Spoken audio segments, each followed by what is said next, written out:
Okay, great. So the first question that came through was from Amy, and it ties into what you were covering just before we finished, and the four-step procedure you have in terms of what your at-home protocol.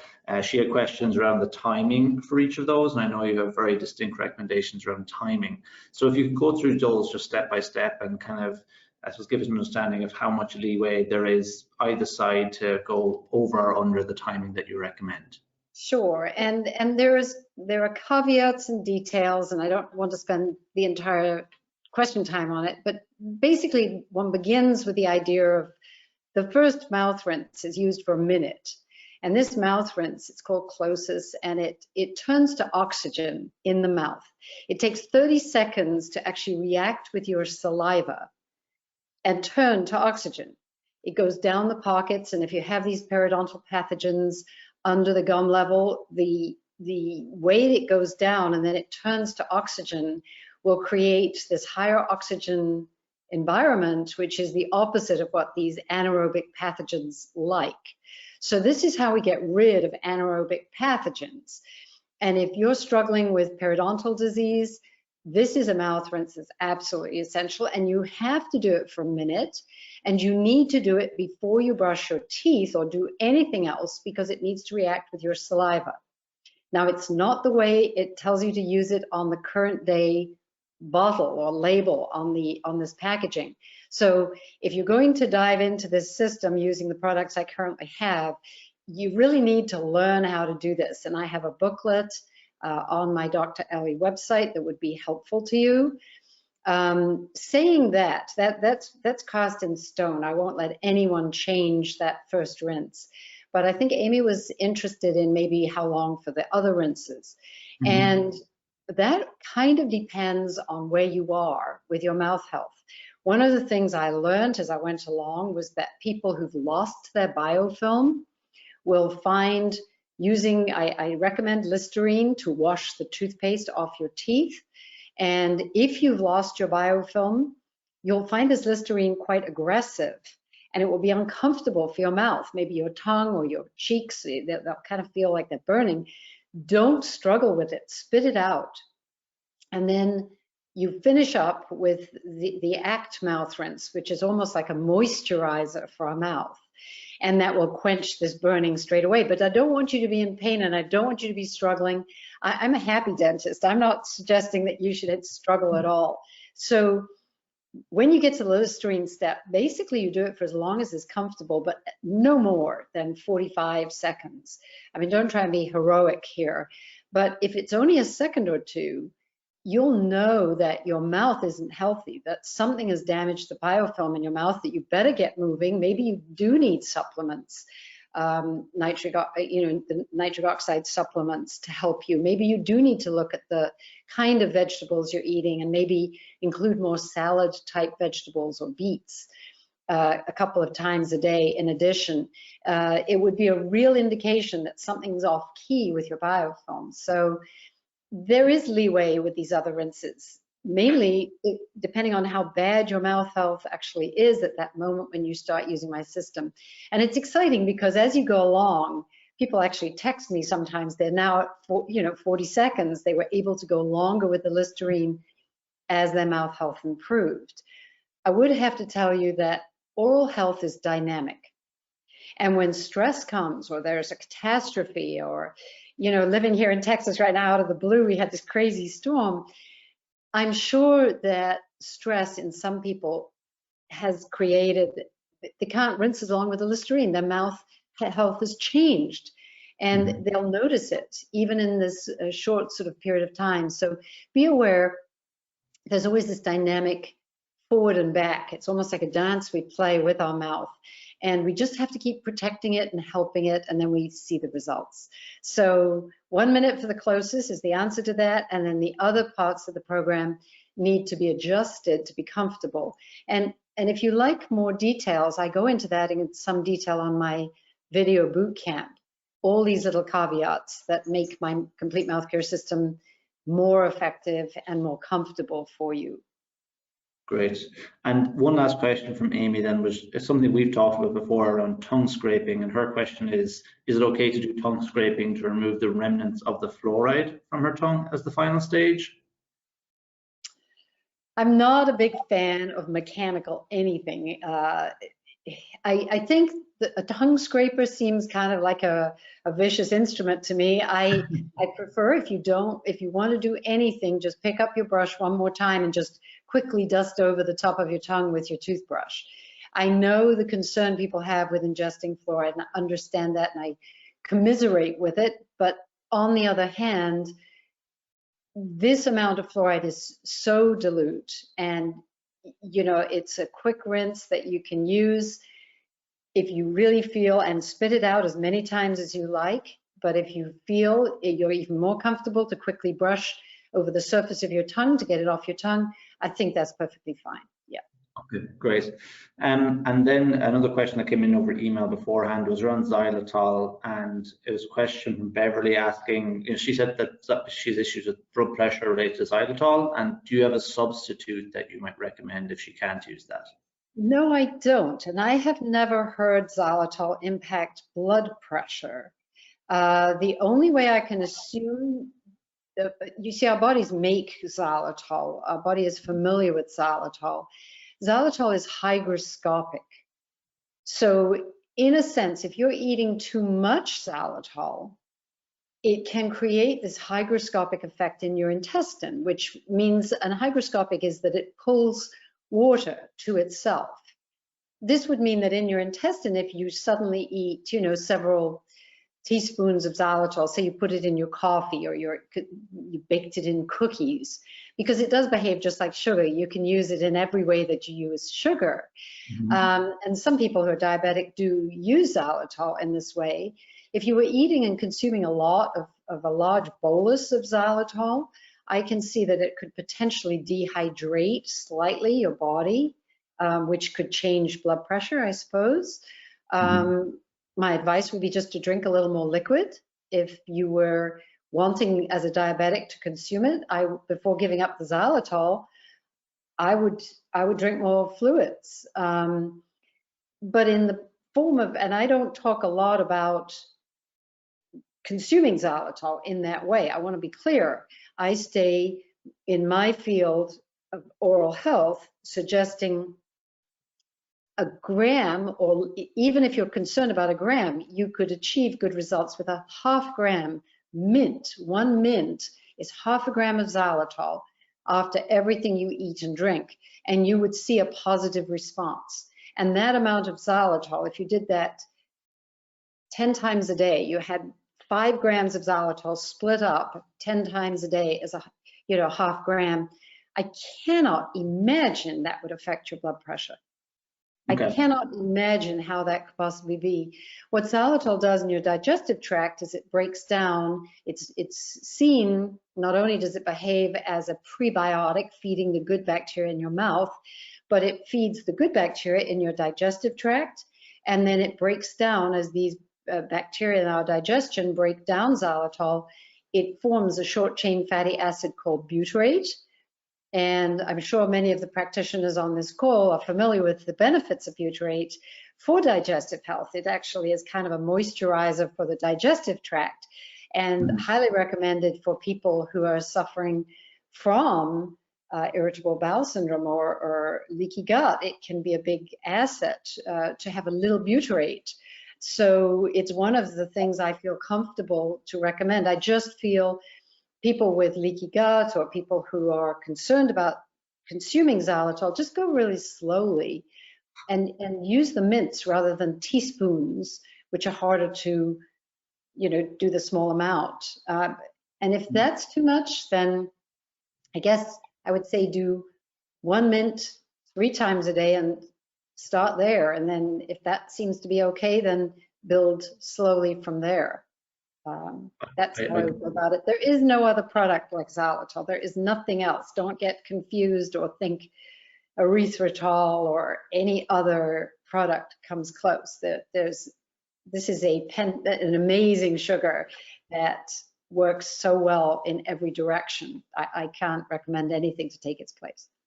I've definitely been guilty of taking too many of your xylitol. They are, Well, just back down. delicious. So just to continue on the xylitol line of questioning, a question here from Jonathan around xylitol toothpastes, and are they as good as other sources for enamel benefits? I don't recommend xylitol toothpaste per se. I think xylitol is a great help for little children preventively, and I would endorse that as you can just brush xylitol or wipe xylitol on an infant or a young child's teeth. Very helpful. For an adult with great oral health, I don't think there's anything wrong with a xylitol toothpaste, providing you make sure it doesn't have glycerin in it and that it's not abrasive. You see, there are other things beyond the active ingredient that we have to take into consideration.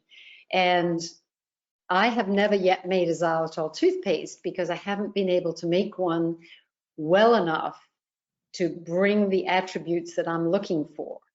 And that would be many, and I'm not going to go through them now, but you'll know one day if I do create a toothpaste, I would begin by making probably a xylitol toothpaste, but I would say to people that this doesn't do everything. This isn't going to be therapeutic. If you have lousy oral health, if you have cavities, if you have sensitivity, if you have weak teeth, you need other help. You need more help than xylitol can bring alone. If you have periodontal disease, you need more help.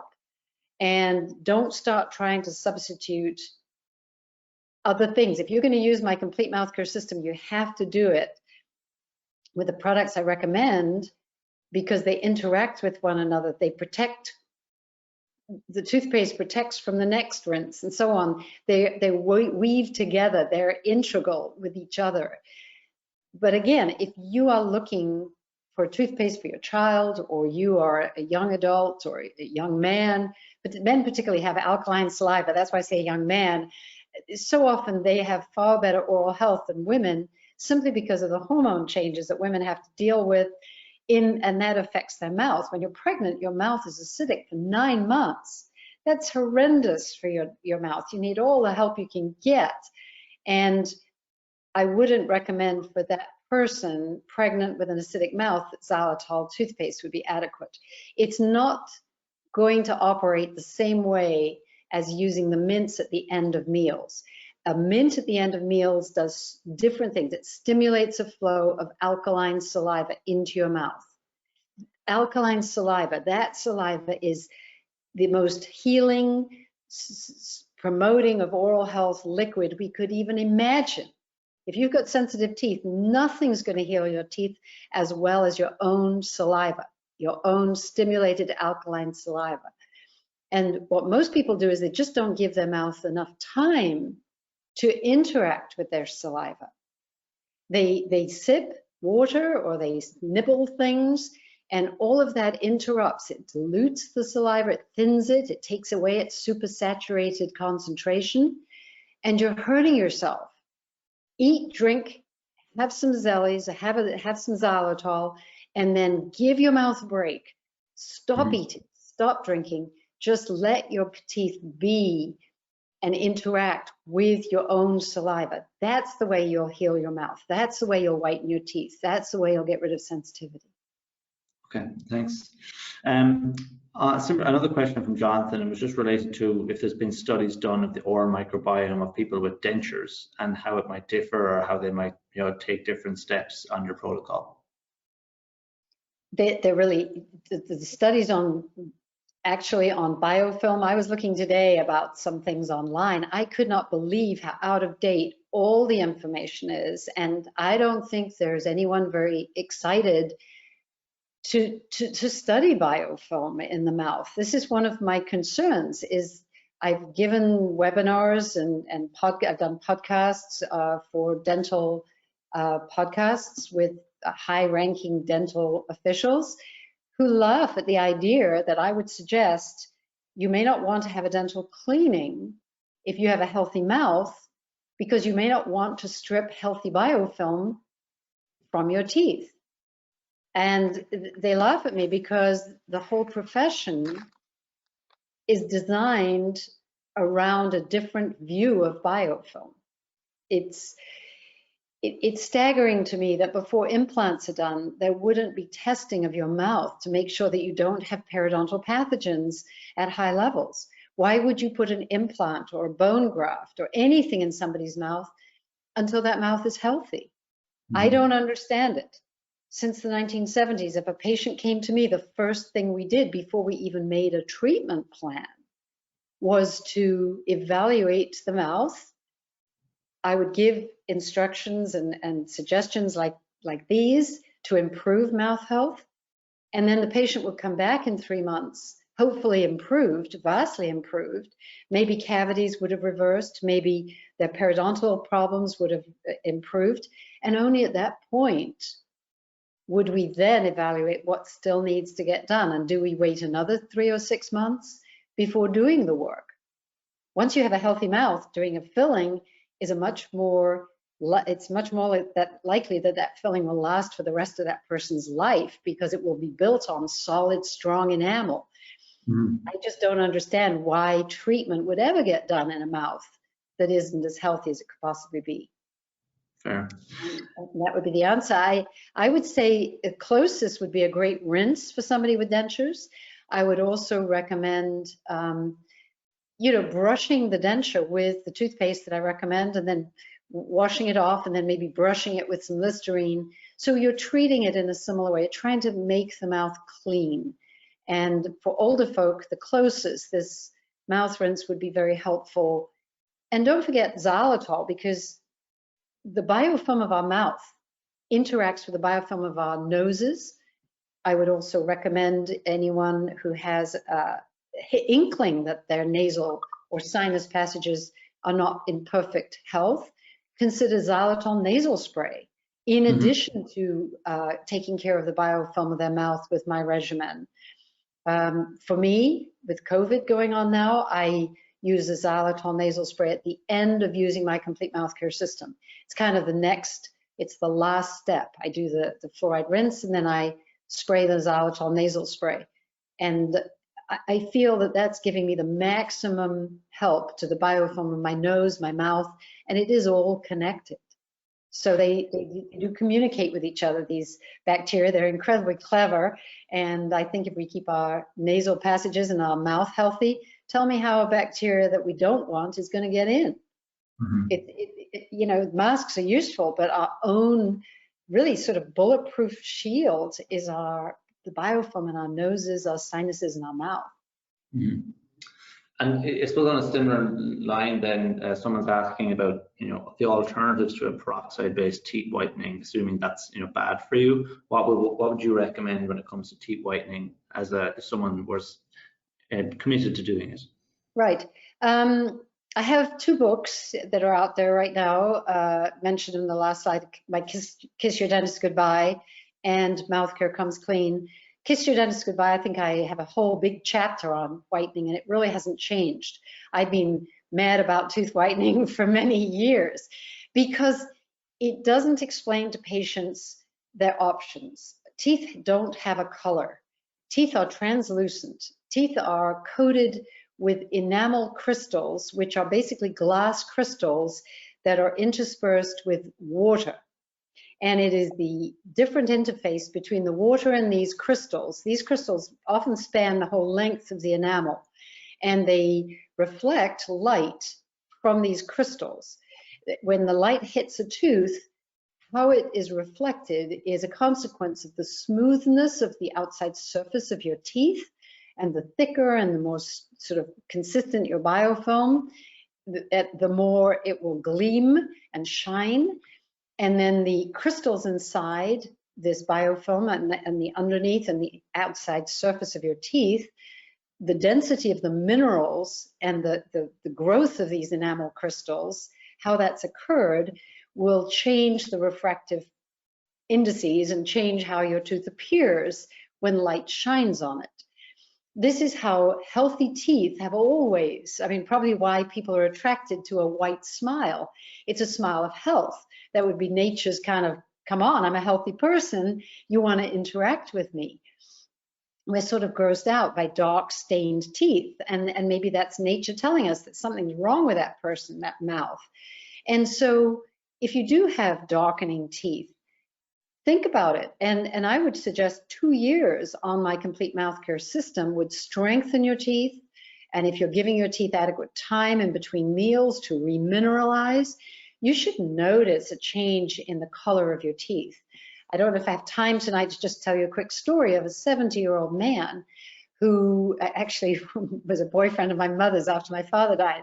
And he was put on the complete mouth care system by my mother.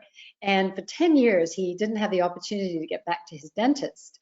But at the age of 80, he went back to see his dentist, who the last time he'd been there had made a crown to match his 70-year-old teeth. The dentist looked at this gentleman's mouth and said, George, now what whitening have you been doing? And he hadn't done any whitening. What had happened is his natural teeth in those 10 years had so whitened that the crown this dentist had put on 10 years previously looked completely yellow in contrast. So the great news is that this occurs at any age. Your teeth don't get old. They keep remineralizing, demineralizing, and remineralizing, just like the skeleton of your body. And if you do the things that create new enamel, and you do it adequately and frequently, just like working out to break down your skeleton and have it rebuild with the nutrients in your diet, you're going to have white, shiny teeth forever. It doesn't have to go bad at the age of 80. It can actually get better. Mm-hmm. So that isn't answering the question. Do that if you possibly can. Get your teeth strong if you possibly can. And then if you're really, really, really still unhappy with the color of your teeth, I would go to the best dentist I could go to, have them protect my gums from damage, and then have a whitening treatment that your trusted dentist recommends.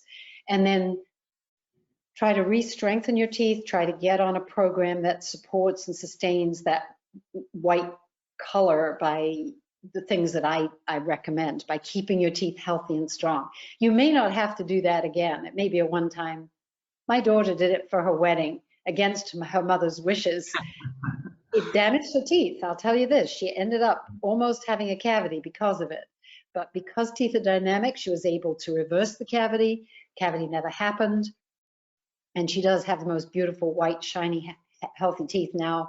10 years later after her wedding, she's all set. So it's not the end of the world, but be careful with it. It's not, don't get the Crest white strips for a daily routine. Don't. Okay. I'm conscious of time, but I do have 3 really good questions that I think you'll want to address.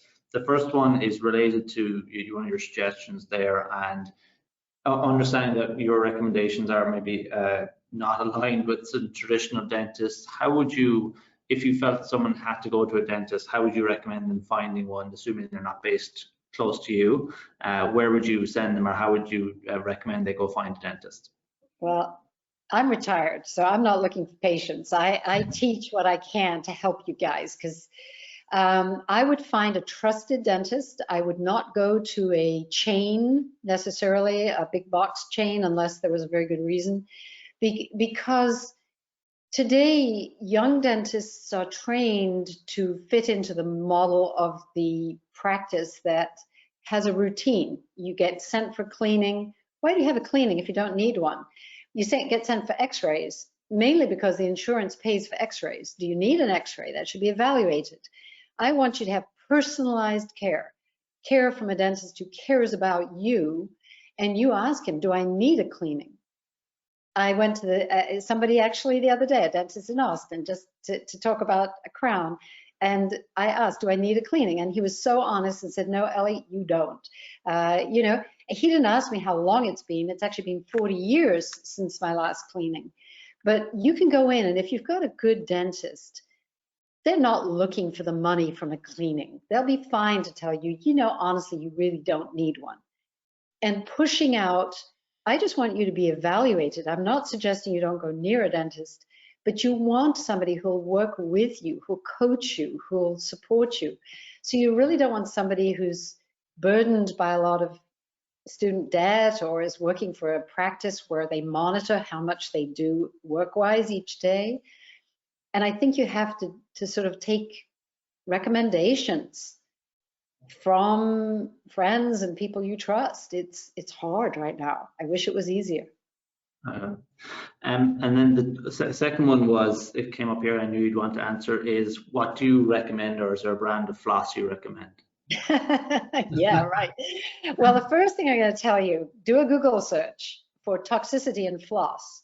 It will shock you. Floss contain all kinds of toxins, and on this call are probably a lot of alternative people who are trying to reduce toxicity in their lives. Floss is horrendous. A lot of the most common varieties of floss, you don't want to use it.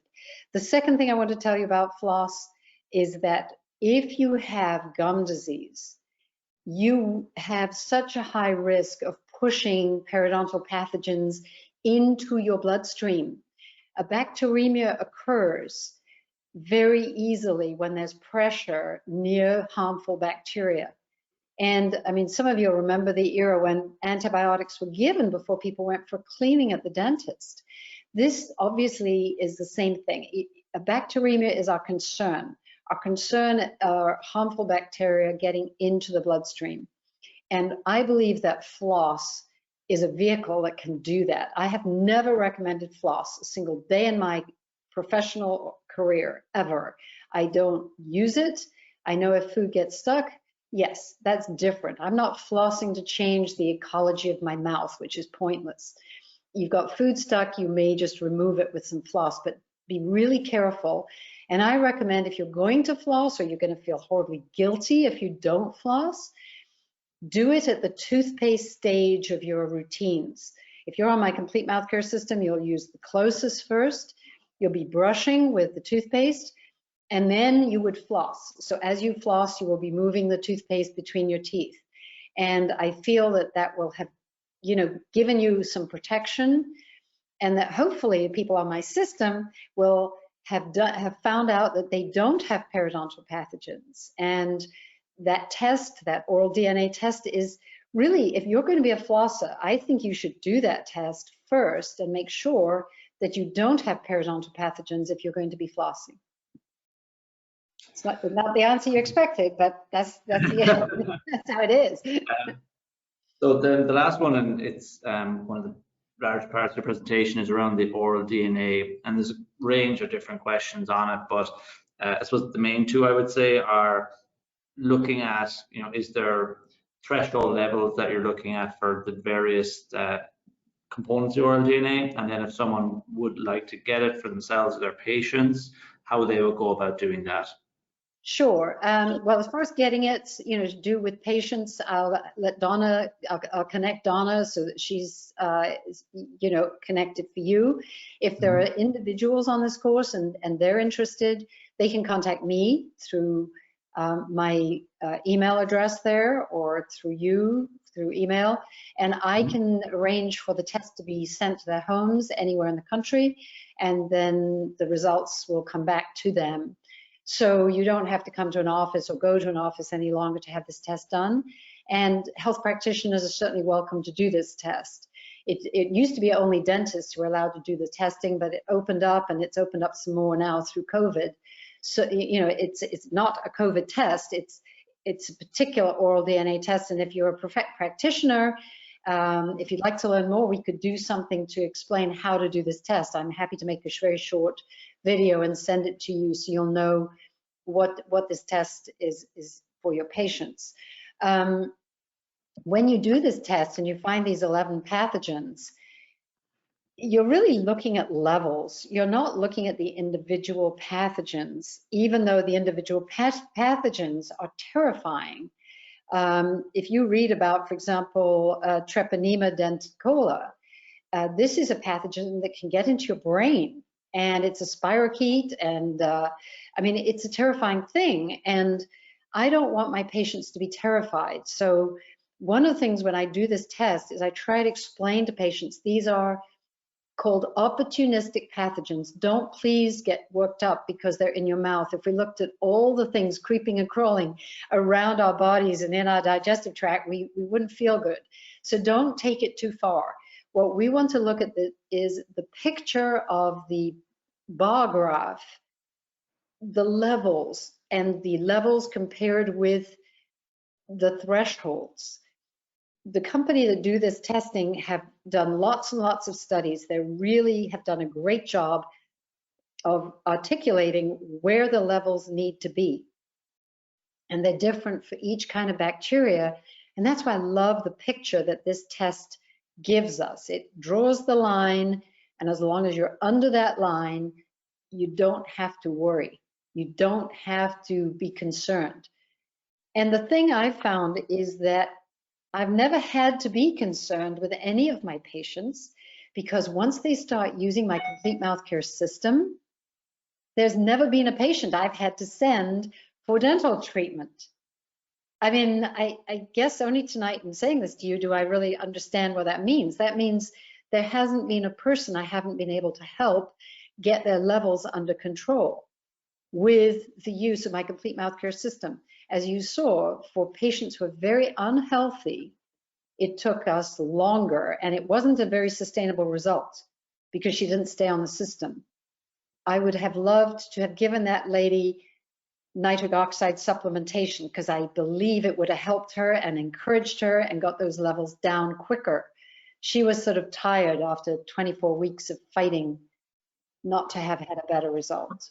But I will help anyone who like help, and I as soon as I can get back in my office and make a video, I maybe will make you a video that you can access for how to do this test and what it means. And it is also on my video course, and we do have an offer up on the screen there. If you'd like to take the video course, the last of my 14 videos is about this oral DNA testing, and it explains the pathogens and more about them.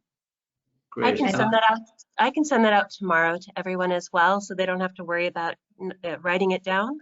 By the way, this is Donna Crawford. I wanted to just say that I have been on Dr. Ellie's system, her mouth care system, for I think it's been about a year now since I took a break from it and I got back on it. And what I want to tell you is I had horrible problems my whole life with my mouth, a lot of cavities.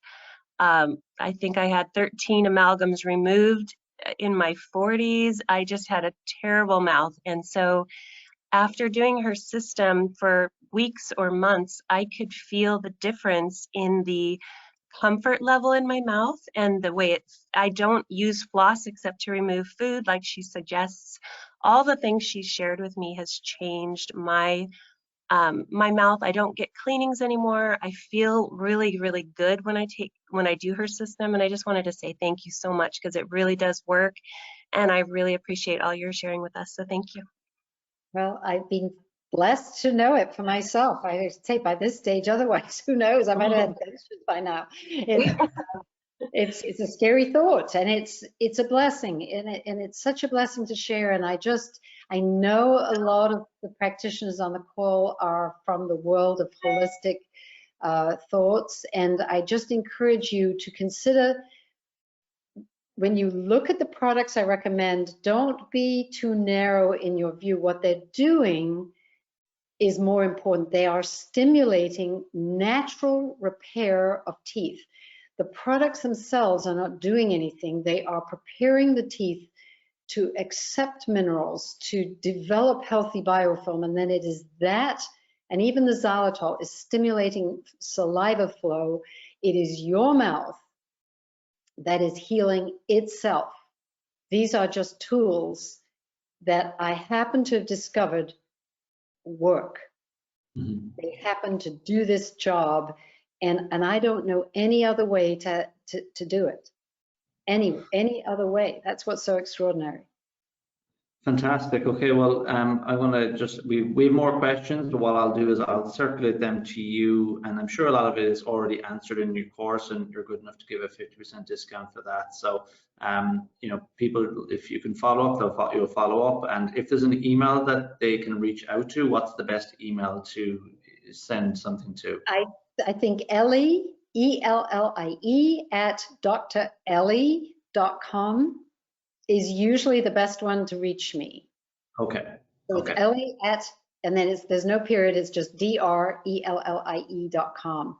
My other email boxes get really full, so be patient with me. I'm not ignoring you. It's just overwhelming sometimes to keep up all the troubles people have, and that was the reason I made the video boot camp, because I do answer a lot of questions on that boot camp about fluoride, about toothbrushing, which brush to buy, kids' teeth, transmission, and then the dialogue that we have on that boot camp. You can ask questions there, and you can see other people's questions and the responses. And I think everybody who's ever done it has said it's just helped them so much to cement the biology of what's going on. Fantastic. Okay, great. Well, thank you so much for your time in recording the talk tonight and in joining us for so many questions. I can tell by the number of people we have here that there's a massive interest. So I'm not ruling out a round 2 at some point in the future, hopefully when it's warmer in Texas for you. Well, we'll send the recording to everyone tomorrow, and if you have any other questions, you have the email address for Dr. Ellie, and then you have Donna at berkeleylife.com. And I hope everyone has a wonderful evening. Thank you so much. Thank you.